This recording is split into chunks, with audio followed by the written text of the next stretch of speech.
Hello दोस्तों, मैं आप सभी का स्वागत करता हूं आपके अपने यूट्यूब चैनल रेम्बो बाबा कंपटीशन में। तो हम पढ़ रहे हैं यूपी पुलिस एसआई 2025 के लिए मूल विधि। क्या पढ़ रहे हैं? यूपी पुलिस एसआई 2025 के लिए मूल विधि। और मूल विधि में पढ़ रहे हैं हम आयकर अधिनियम 1961। किसको देख रहे हैं? आयकर अधिनियम 1961 को हम पढ़ रहे हैं। और आज हमें ये लास्ट क्लास करनी है, इसमें आयकर अधिनियम को क्या करना, समाप्त करना है। तो चलिए बिना किसी देरी के स्टार्ट करते हैं इस अधिनियम को।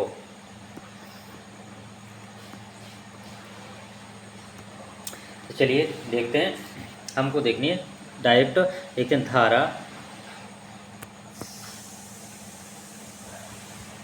धारा कौन सी धारा देखेंगे हम? 237 धारा 237।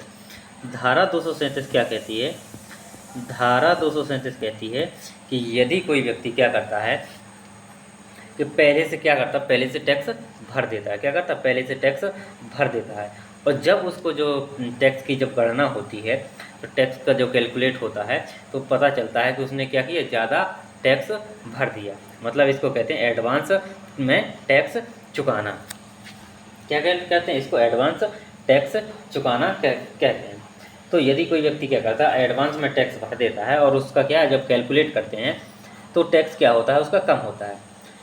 तो जो उसने टैक्स ज़्यादा भरा है उसको क्या करना, मिलना चाहिए, वो वापस मिलना चाहिए। तो उसी का ये इसमें बताया गया कि जो वो अधिक टैक्स भर दिया है वो क्या, रिफंड पाने का हकदार है। कौन? जो टैक्स पेयर या जो करदाता है वो क्या होगा, टैक्स रिफंड का क्या होगा, हकदार होगा। तो इसी धारा में बताया गया, क्या कहती है धारा, कि यदि किसी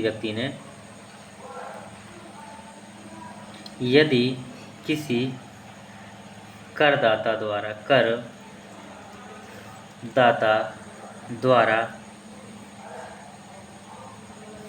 यदि किसी करदाता द्वारा एडवांस,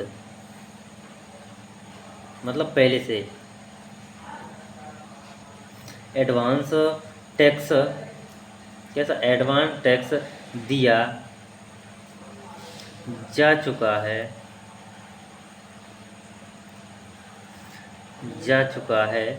और दी गई राशि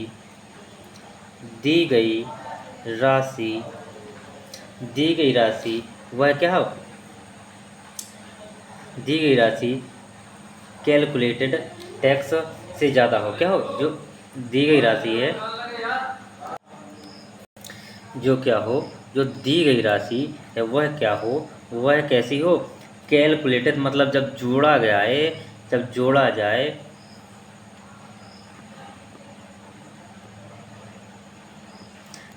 जाए टैक्स, तो वो क्या निकले, कम निकले। कैलकुलेटेड टैक्स से क्या हो, जो तुमने भर दिया, जो राशि दी है वो क्या हो, यदि कैसी है, यदि ज़्यादा है। कैसी है?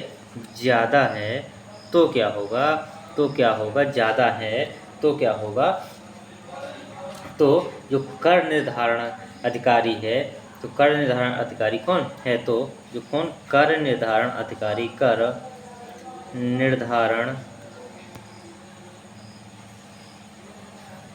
निर्धारण अधिकारी कौन, कर निर्धारण अधिकारी को क्या होगा, कर निर्धारण अधिकारी को, नेक्स्ट पेज में लिखते हैं, कर निर्धारण अधिकारी को सूचित करने के बाद, क्या कर निर्धारण अधिकारी को क्या करने, सूचित करने के बाद, कर निर्धारण अधिकारी को क्या करने के बाद, सूचित करने के बाद, ये क्या हो गया, सूचित करने के बाद क्या करने के बाद, सूचित करने के बाद जो टैक्स पेयर है, जो करदाता है, जो टैक्स पेयर कौन है, जो टैक्स पेयर है वो क्या कर सकता है, रिफंड, क्या कर सकता है, रिफंड पाने का क्या है, हकदार है। क्या? रिफंड पाने का क्या है, वो हकदार है। क्या है वो, हकदार है। ये धारा बताती है, कौन सी धारा 237। अब देखते हैं नेक्स्ट धारा, और नेक्स्ट धारा की ओर हम चलते हैं। और नेक्स्ट धारा हमारी कौन सी है? नेक्स्ट धारा है हमारी धारा 239। धारा 239 कौन सी? धारा 239। धारा 239 में क्या कहा गया है? धारा 239 कहती है यदि रिफंड देने में क्या है, क्या हो, किसमें जो रिफंड है तो उसको देने में क्या हो, देर हो जाए, देर से या कह से देर से रिफंड देने में, रिफंड देने पर क्या हो, रिफंड देने पर क्या, ब्याज। क्या होता है कि यदि जो क्या है, जो लिमिट, जो टाइम सीमा है, यदि उसके अंतर्गत क्या किया जाता है, रिफंड नहीं दिया जाता, सॉरी ये मैंने गलत बता दिया, ये नहीं है, इसको मिटा देते हैं। तो क्या करते हैं, ये गलत बोल, ये वो किसमें है, ये उसमें 43 43 में है, ये किसमें, ये 43 है। इससे आगे का हमको देखना है।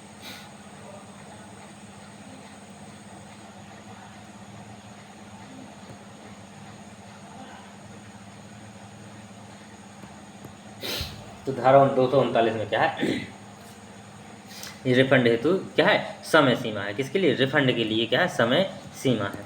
किसके लिए? रिफंड के लिए। रिफंड हेतु आवेदन की क्या, समय सीमा क्या है, समय सीमा किसमें बताई गई है कि कितने दिनों के अंदर हम क्या कर सकते हैं, रिफंड ले सकते हैं। उसके लिए क्या कर सकते हैं, दायर कर फाइल कर सकते हैं या आवेदन कर सकते हैं। तो कितने समय निर्धारण, जो क्या, जो निर्धारण वर्ष है, कौन सा, जो निर्धारण वर्ष जो बताया था परिभाषा में, जो वर्तमान वर्ष होता है, निर्धारण वर्ष की अंतिम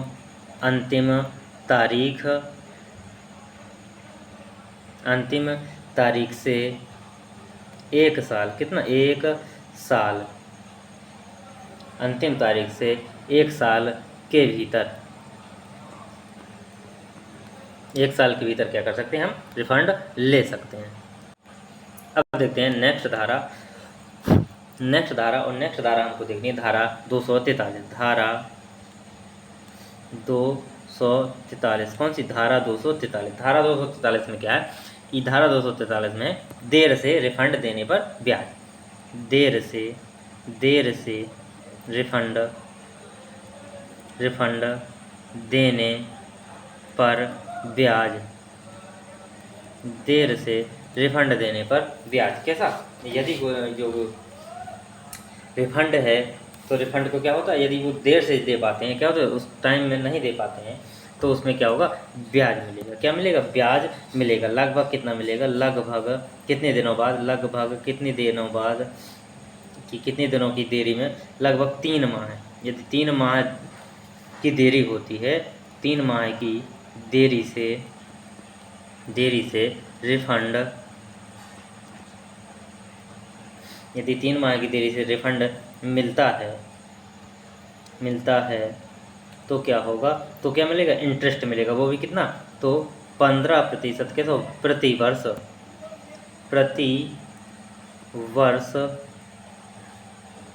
की साधारण ब्याज दर पर। किस पर? प्रति वर्ष की साधारण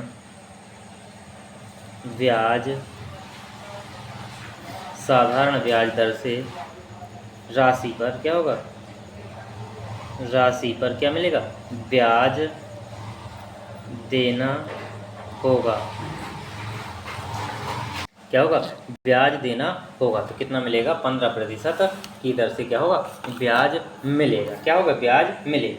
अब देखते हैं नेक्स्ट धारा की ओर चलते हैं, और नेक्स्ट धारा हमारी है, नेक्स्ट धारा है 245B। कौन सी धारा?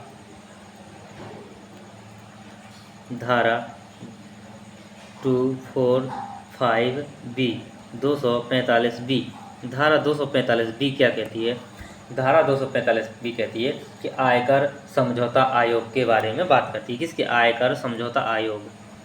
आयकर समझौता आयोग, आयकर समझौता आयोग। तो आयकर समझौता आयोग का जो गठन है, तो इसमें देखेंगे गठन कौन करेगा, इसका गठन कौन करेगा, कौन करेगा। तो गठन कौन करता है? केंद्र सरकार। कौन करती है? केंद्र सरकार।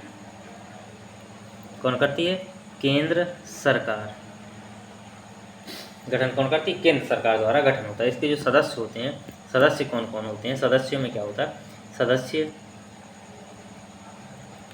सदस्य में कौन कौन होते हैं कि इसमें कहीं कहीं पर क्या दो मिलते हैं और कहीं कहीं पर क्या अन्य भी लिखा मिलता है। अध्यक्ष, एक अध्यक्ष होता है, एक क्या होता है? एक उपाध्यक्ष होता है। क्या होता है? एक अध्यक्ष होता है, एक उपाध्यक्ष होता है, और तीसरा क्या लिखा मिलता है? कहीं कहीं तीसरा मिलता है कि अन्य सदस्य भी लिखा मिलता है। और ये जो सारे सदस्य होंगे, ये कौन होंगे?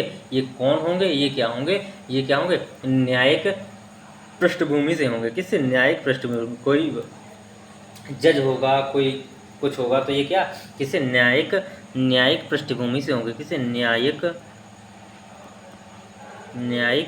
पृष्ठभूमि से।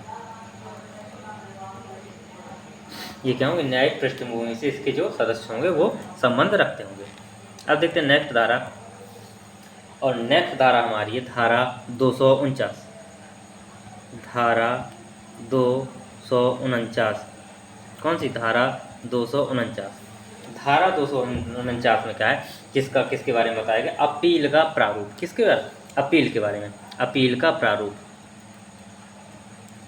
अपील का प्रारूप क्या है? अपील का प्रारूप और क्या है? और उसकी परिसीमा। क्या है? और परिसीमा। अपील का प्रारूप और उसकी क्या है? परिसीमा।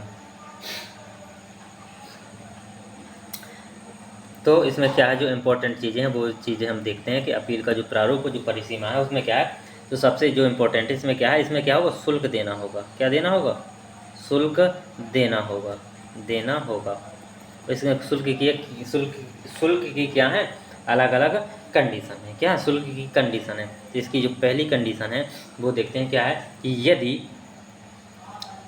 यदि जो अपील की राशि, ये क्या राशि पर डिपेंड कर रहा है।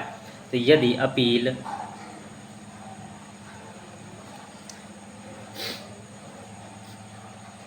अपील कुल आय, यदि अपील की कुल आय कितनी हो?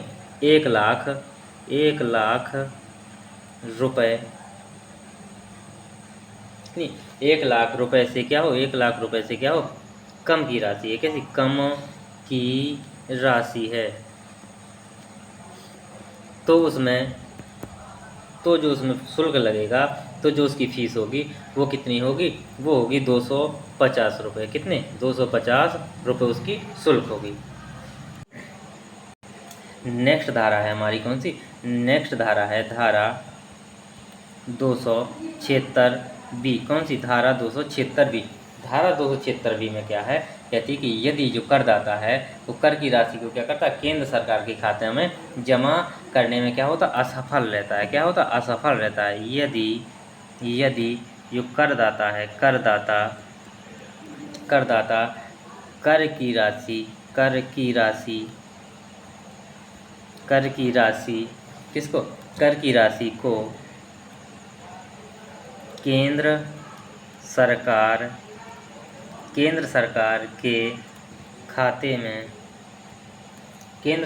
के खाते में जमा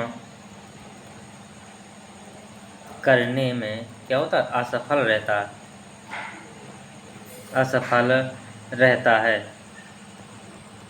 है। तो उसको क्या है? तो उसको जो दंड होगा, तो उसको दंड क्या मिलेगा? उसको जो दंड है वो क्या है? जो कारावास होगा, कारावास जेल जो होगी, क्या उसको 3 माह से कहाँ तक? 3 माह से कहाँ तक? 7 साल तक। 7 साल तक होगी। प्लस में क्या होगा? प्लस में जुर्माना होगा। क्या होगा? प्लस में जुर्माना भी होगा। क्या होगा? प्लस में जुर्माना होगा। अब देखते हैं नेक्स्ट धारा क्या है? धारा 276C। कौन सी? धारा 276C। कौन सी? धारा 276C। धारा 286 में क्या, टैक्स चोरी, यदि कोई क्या करता है, टैक्स की चोरी करता है, टैक्स की चोरी, क्या टैक्स की चोरी करता है तो क्या होगा, तो उसको दंड होगा, तो उसको दंड होगा। कोई जानबूझकर क्या करता है, चोरी करता है, टैक्स की चोरी करता है, तो उसको जो टैक्स की चोरी करने में क्या होगा। अब टैक्स चोरी का जो मामला है उसमें क्या कंडीशन होंगी कि यदि वो क्या करता है, क्या करता है, जो टैक्स की जो चोरी है वो क्या 1 लाख से ज़्यादा, क्या यदि टैक्स चोरी करता है वो जो क्या 1 लाख, कितने, 1 लाख से ज़्यादा है, कितने से, 1 लाख से क्या है, 1 लाख से ज़्यादा है, तो 1 लाख से ज़्यादा है तब उसको जो दंड होगा, तब उसको क्या दंड होगा, तो उसको जो दंड होगा वो क्या होगा, 6 माह की जेल होगी, क्या 6 माह से कहाँ तक, 7 साल तक, प्लस में क्या होगा, जुर्माना भी होगा, क्या होगा, जुर्माना होगा। और यदि क्या होता है, और यदि वो टैक्स चोरी का जो मामला है वो क्या 1 लाख से अधिक का हो, क्या जो टैक्स चोरी का मामला वो क्या 1 लाख से क्या हो, अधिक का हो, अधिक का हो, तो उसको जो दंड होगा, तो उसको दंड होगा, तो दंड में क्या होगा, तो उसको जो दंड होगा वो क्या होगा, वो होगा 6 माह, सॉरी 1 साल से, 1 लाख से क्या हो, 1 लाख से कम की राशि, क्या हो, 1 लाख से जो भिन्न है, क्या 1 लाख से कम, 1 लाख से भिन्न, भिन्न राशि। तो इसमें जो दंड होगा, इसमें जो दंड है वो कितना होगा, वो क्या होगा, 6 माह से, 6 माह से कहाँ तक, 3 साल तक, 3 साल तक, प्लस में क्या होगा, प्लस में जुर्माना भी होगा, क्या होगा, प्लस में जुर्माना भी भरना पड़ेगा। अब देखते हैं नेक्स्ट धारा, नेक्स्ट धारा है धारा हमारी कौन सी, धारा 278। धारा 278 में क्या है, यदि कोई क्या करता है, गलत दस्तावेज या गलत जानकारी देता है, क्या करता है, कोई गलत दस्तावेज, गलत दस्तावेज, दस्तावेज या जानकारी, जानकारी देता है, जानकारी देता है, तो उसको जो दंड होगा, तो उसको दंड क्या होगा, उसको जेल होगी, उसको क्या होगा, जेल कितनी, 6 माह से कहाँ तक, 7 साल तक, प्लस में क्या होगा, जुर्माना होगा, क्या होगा, प्लस में जुर्माना होगा। नेक्स्ट हमारा लास्ट, लास्ट क्या, धारा 280 ए, धारा 280 ए, धारा 280 ए में क्या है, विशेष न्यायालय का गठन, किसका, विशेष न्यायालय का गठन, विशेष न्यायालय, विशेष न्यायालय का गठन, किसका, विशेष न्यायालय का गठन। इसमें क्या है, विशेष न्यायालय का गठन किससे क्या होगा, किससे होगा, हाई कोर्ट के जज से परामर्श के बाद, जज से परामर्श लिया जाएगा, यदि क्या विशेष कोर्ट गठन करना है। तो थैंक यू दोस्तों, क्लास अच्छी लगी तो प्लीज़ लाइक शेयर और सब्सक्राइब जरूर करिएगा। थैंक यू दोस्तों।